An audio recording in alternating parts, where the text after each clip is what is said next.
So today our focus will be on the provision for depreciation account. And I would want you to, at any point in time, draw my attention to any difficulty or misunderstanding you may have, because I want you to get this once and for all. Okay, it's a bit technical, but very easy if you stick to the rules. Okay, so I think I'm getting some chats from Ella. Said, please, I said her microphone is not working. Okay, fine. If she can hear me, then that's fine. Okay.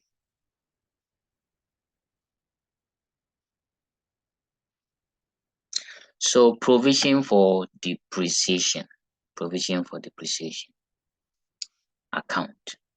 Now, I think I gave a hint about this account and the principles to prepare this account. The first thing you have to do is to look at calculating the depreciation at the end of every year. And here you have to pay attention to which method you are to use to calculate the depreciation. Is it straight line, reducing balance? Okay. Now, when you are able to calculate the depreciation, then you pass this double entry, which is you debit the profit and loss account, you credit the provision for depreciation account. So if we are paying attention to the provision for depreciation account, it means at the end of the year, calculate the depreciation and credit the provision for depreciation account. So for example, if let's say the year 2001, we calculate depreciation for the year 2001 and we get, say, 3,000 Ghana cedis. You come into the account, provision for depreciation account, and then you credit it. Okay, so you just put closing date 31st December 2001. The narration will be profit or loss account. Then you put the figure there, 3,000.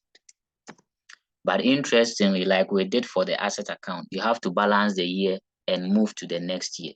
So it means that in this case, I would have to balance 2001 and move to the year 2002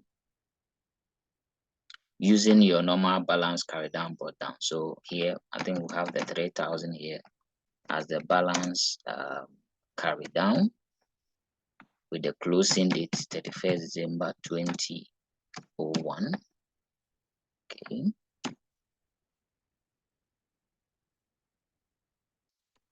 Then you bring that down on the next year, which will be 1st January 2002. Balance brought down 3,000. Okay. So at the end of the year 2002, you go and do your calculation and get the year depreciation.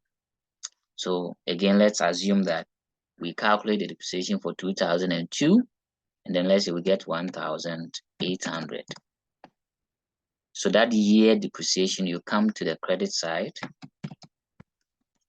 and you credit your provision for depreciation account using profit or loss as the details, 1,800.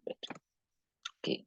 Then again, you balance 2002 and move to 2003. Okay, so that is how it flows. Okay. But most of the times, I think the challenge is with calculating the annual depreciation. Please, are we cool on this one before I chip in where an asset is disposed? But pending that, let me balance 2002. So if we are balancing 2002, I think we would have a total of 4,800.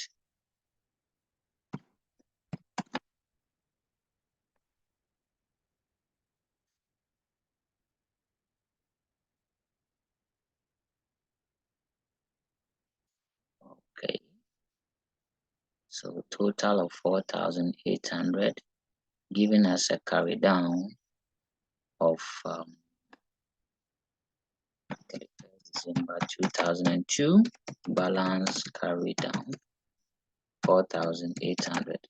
And then it will come down to 2003, 1st January 2003, balance brought down 4,800. So if you have things to do in 2003 regarding the year calculation, you calculate. But again, you know that some assets will be disposed of along the line. Okay, so another thing you have to consider when you are preparing the provision for depreciation account is noting any asset that has been disposed of. So if an asset is disposed of for a particular year, this is what you do in the provision for depreciation account. You debit it. You debit it. The corresponding credit will go to the disposal account, but the focus now is on the provision for depreciation account. You debit provision for depreciation account. But with what figure? With the accumulated depreciation on the asset you are selling. Okay. Please note that. So for the provision for depreciation account, year by year, calculate the depreciation and credit it using profit and loss. You do a debit when you sell off an asset. The debit should be done with the total accumulated depreciation on the asset you are disposing of. Please remember these principles, and I think we would have a peaceful journey in dealing with provision for depreciation account. I'll pause for any questions, or if you want more clarifications, if you want me to go over something. Yeah, Prof. Joel, you are welcome. So if you want me to go over something, please let me know before we dive or we delve into solving an illustration.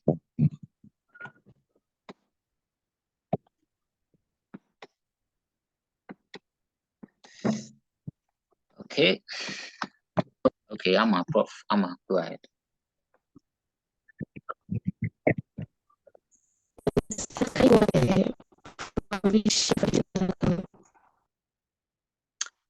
Prof. Amma, take it again. We didn't hear you clearly. Please take it again. Mr. Amma, please, I said, can you go over again? Okay. So, Amma, the point I want you to note, if you have your notes there, is that for provision for depreciation account, you prepare it by crediting that account with the yearly or the annual depreciation you calculate. I want you to know that right now.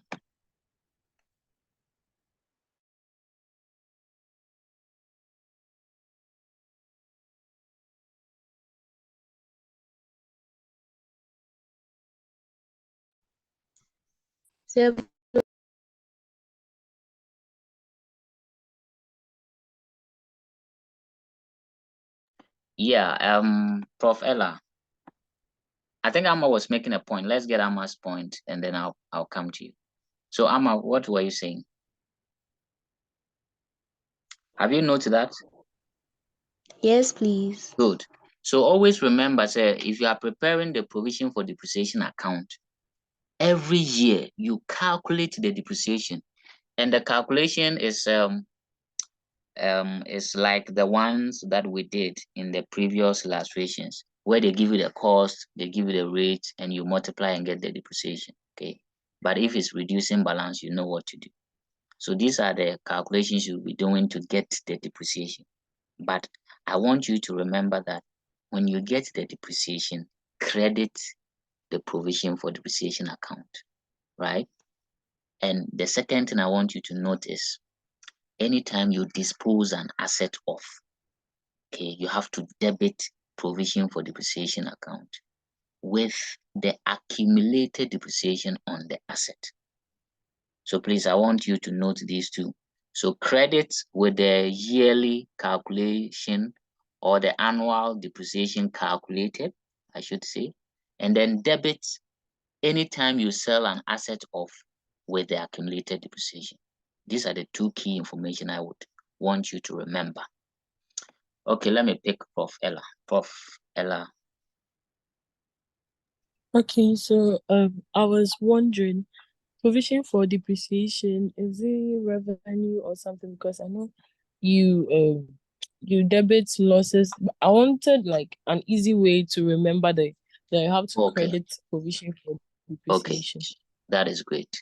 Okay. So provision for depreciation in itself is not a revenue, right? Even though it has what do you call it, a credit balance. It's not a revenue, it's not an income. Okay. Neither is it capital or a liability. It is a counter asset account. When I say counter asset, it means that you see, when you buy an asset has a debit balance. Now, this depreciation, in a way, is reducing that debit balance. The more reason why it is assuming the credit balance. Okay. The other way you could remember this is it is a charge against profit. Normally, the depreciation of the asset is seen as an expense to the business. So we set it against the profit of the business. Okay, so if you remember when you were dealing with the final account of a sole trader, under your operating expenses, you added provision for depreciation as part of your expenses. I don't know if you recall. Yes, please. Good. So for that reason, anytime you are what do you call it, looking at provision for depreciation account, remember it is debited in profit and loss account as expense. So the corresponding credit entry is in the provision for depreciation account. I hope I've been Okay, able to. thank you. Okay, thank you, Prof. Prof. Nee and Prof. Joel, if you want me to say something or do something, please let me, or we can move on. Okay. Now, you see, I love teaching my students in this way because when you are given the requirement of the question, sometimes it becomes a bit weird if you are only focusing, okay, I have to debit and credit this. I want your focus to be on that particular account and know the specific things you need to prepare that account. Okay, the more reason why, despite the double entries that, oh, for the annual depreciation, debit profit and loss, and credit provision for depreciation, when you dispose as a blah blah, those things are there. You'll get to know them. But what actually do you need to prepare provision for depreciation account? So I'm telling you, number one, every year calculate the depreciation and credit that account. And we are going to take illustration so you feel how it is going to be done. You only do a debit when an asset is disposed of or sold. So just remember this so that anytime you are preparing the account, you have these two informations to work with. So quickly, let's look at the first illustration.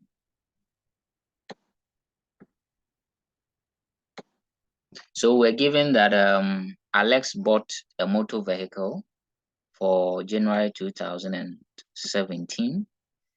Okay, he bought another one 1st July 2018. He depreciates this asset at 10% per annum. So if you are looking at your provision for depreciation account, you should know that these are some of the things that you need: the rate of depreciation, the method, and then the cost of the asset. So we have the rate given here 10%, and the method is straight line method. Now, for those of us who are not around in the previous lessons, I'll try as much as possible to make it familiar to you so that you don't lose out. But feel free to ask any question on that. So let's pay attention here. This is our provision for depreciation account. We have to calculate the depreciation year by year. So it's always important to know the first year where an asset was bought, and for that matter, you have to calculate the depreciation. So in this question, I think our first year was 2017, right? 2017. So let me put the year here, 2017. So we want to calculate the depreciation. As we are told in the question, it is 10%. Okay, straight line method. And my dear student or professors, you remember straight line method means multiply that rate by the cost of the asset. So 2017, my question is, which assets were in the business 2017? And I want a response from my professors. If you look at this question, what asset was bought in 2017 for which we have to calculate depreciation? This is an easy one now. Come on, tell me. Yes. Do I need to call? I don't want to call anybody. Prof. Ni. Okay, Prof. Joel.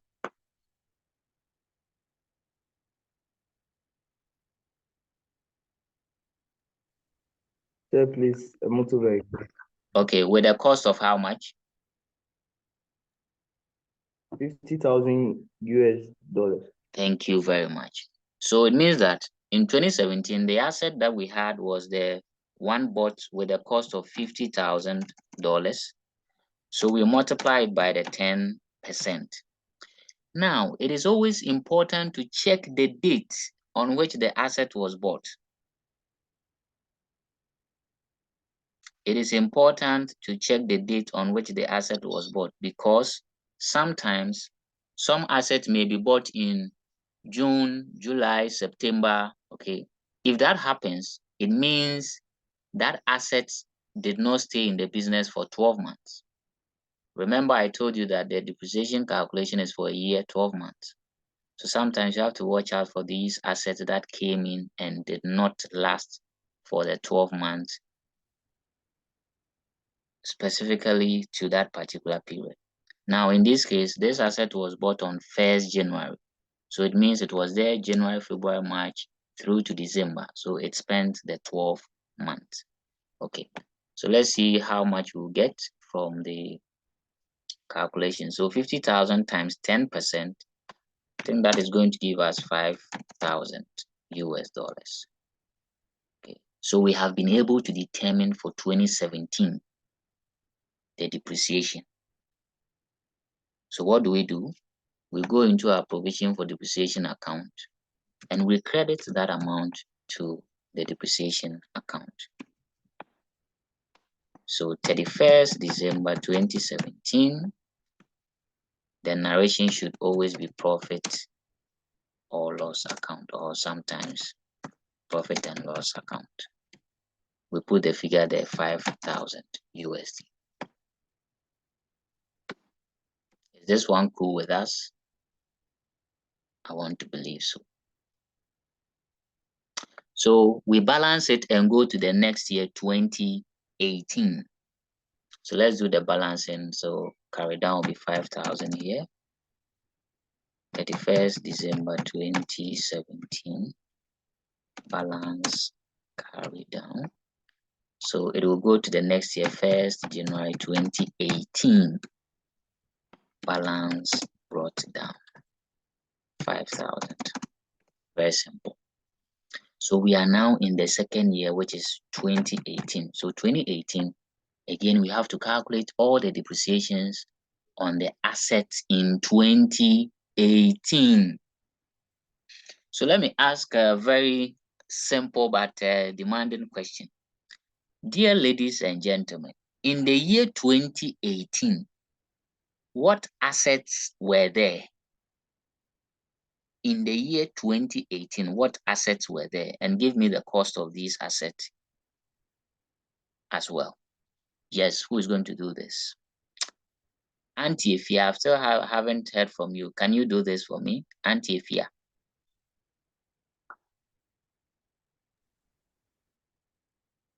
Mr. Marcus, I'm lost. I just joined. Ouch. Sorry.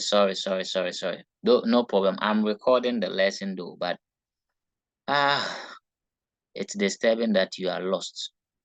But let me guide you so that you find yourself. I'm asking that, okay, we're giving this question that the business bought a motor vehicle, the first motor vehicle in 2017 at a cost of 50,000.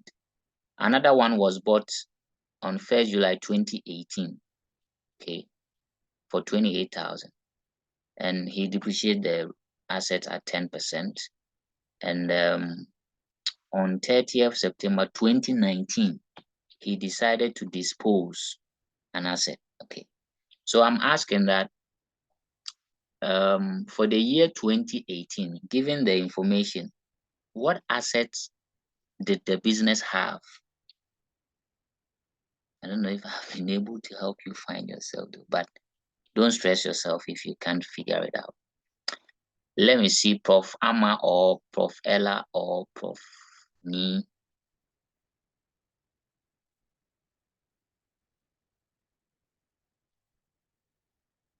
Okay, Prof. Amma.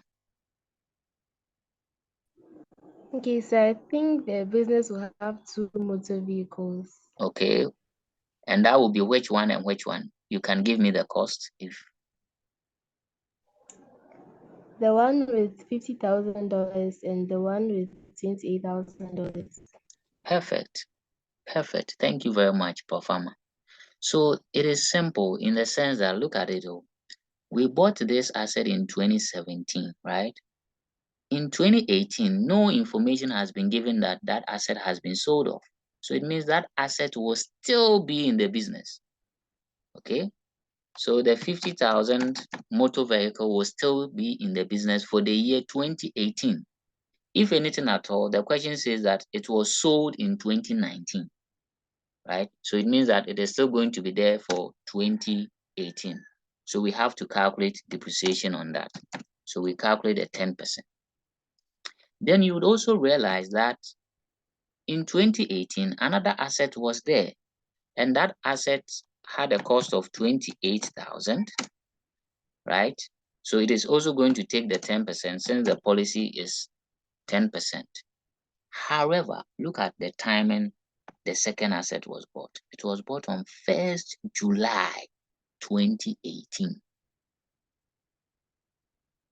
So if an asset was bought in 1st July 2018, it means that the asset stayed in the business for 2018, July, August, September, October, November, December. And that is 6 out of 12 months. So you have to multiply 6 out of 12. The more reason why I was saying sometimes you have to check the date on which the asset was bought. Okay, so for 2018, okay, Prof. Ella. Okay, so do you only use this, like when you're using this method, do you only multiply it by the number of months in which it has been used in the company, or it's like that throughout like in every method, or is only this method? Okay, so Prof. Ella, your question is well noted. Let me take from Prof. Joel too, and then I'll answer both questions before we move on. Yeah, Prof. Joel. Yeah, please, I thought that when you are calculating it, when you are including the in calculating, you use like from January to July instead of from July to December. So like it be 7 out of 12 instead of 6 out of 12. Okay, so Joel, let's do it this way. Okay, look at the statement. Another asset was bought on 1st July 2018. So it's like saying that Joel came to school on 1st July 2018. So if we ask you, how many months did Joel spend in 2018? I'm sure you would start counting from 1st July and not January, because January you are not in school, February you are not there, March you are not, April you are not, June you are not, right? So you are going to start the counting from the time you came into the school. In this case, we'll start counting from the time the asset was bought. Do you get it, Prof. Joel? Okay, so please, I get it. Now to Prof. Ella. Some companies have their own policies, and we are going to get there, but this being our first illustration, we just want to experience, how you go about the calculation. But some companies can tell you, for instance, that when you buy the asset in the first year, don't charge any depreciation. Okay. Some would also say that in the first year. Okay. Some would also say in the first year, regardless of the time you bought the asset, charge full year depreciation. So those policies are there. Okay, and the question will tell you. But where such policies are not there, please pay attention to the dates the assets were bought. So I want to believe the questions are answered.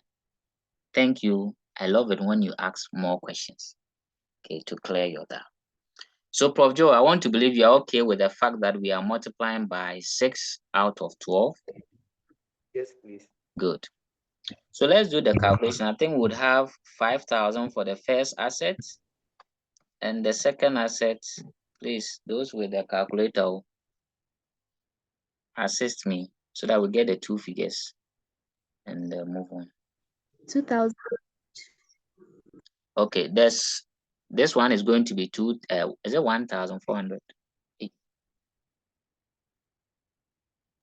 Yes, please. 1,400. Okay, so let's do it this way so that we don't get confused. Okay. So the first assets will be 5,000. We add it to the second one, which will be 1,400. So we get 6,400 in total, as in the total depreciation for the year 2018. Okay. So when we get that, again, we go into our provision for what do you call it? Depreciation account.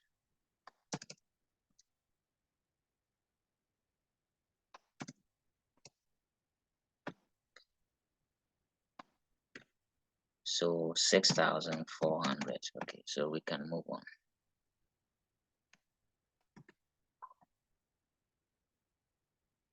Oh, why is this Excel thing giving me problems now? Because of the equal to I have there. Well, okay, let me avoid the equal to and put 6,400. Good. So 31st December 2018, our total depreciation to profit and loss is 6,400. Okay. So we balance 2008 and move on to 2019. So I think we have 11,400 as total. 11,400. So our carry down will be 11,400. Balance carry down. 31st December 2018. So this will be carried down or brought down 1st January 2019. Balance brought down 11,400. Good.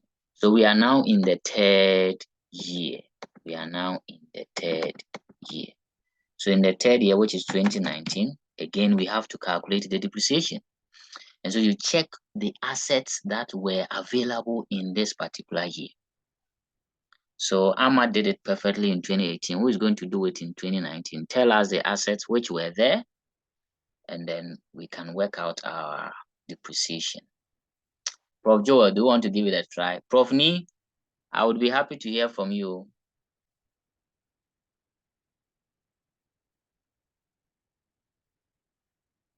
Okay, let me do A, B, C, D, E, F, G, H, I, J, K. Okay, so J comes before N. Prof. Joel, you take it before I go to Prof. Ni.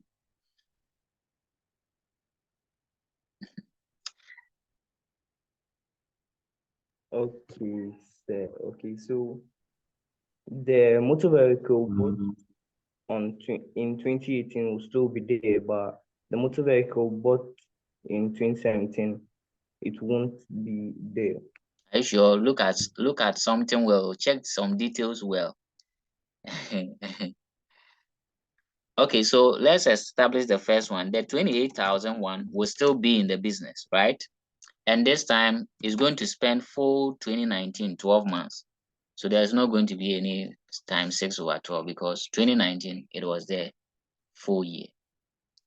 But the second one you were speaking about, which is the 50,000, are you sure it did not spend any time in 2019? Auntie Ifya, have you been able to find yourself a little bit?